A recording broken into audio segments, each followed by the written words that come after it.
જુઓ, એ તો કોણે મુલાકાત કરી, કોના દ્વારા આખી ઘટના બની, એ તો રાજુભાઈ જ આખી વાતને જણાવી શકશે, પણ નહીં જણાવે એ તો સૌથી મોટી દ્વિધા છે.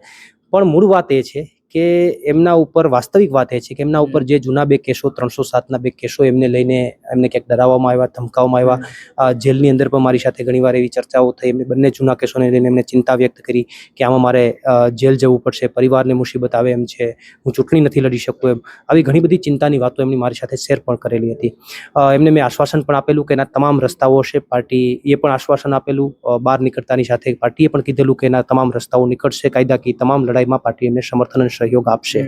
પરંતુ આ લડાઈની અંદર, આ તો આમ આદમી પાર્ટીની સંઘર્ષની લડાઈ છે. અહીંયા તો પથ કાયમી માટે કાટાળો છે. આ સંઘર્ષની લડાઈમાં તો જે હિંમત રાખી શકે, જે તૂટે નહીં, એ જ આગળ ચાલી શકશે.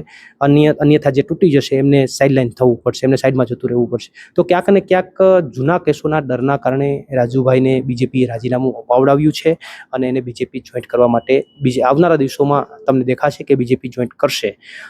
જો નહીં કરે તો એમણે જે આક્ષેપો લગાવ્યા એમાં કદાચ આપણને એવું લાગે કે થોડી સત્યતા છે. બીજેપી જોઈન્ટ કરશે તો એમના તમામ આક્ષેપો છે એ કમલમમાંથી આવેલા હતા એવું માનજો.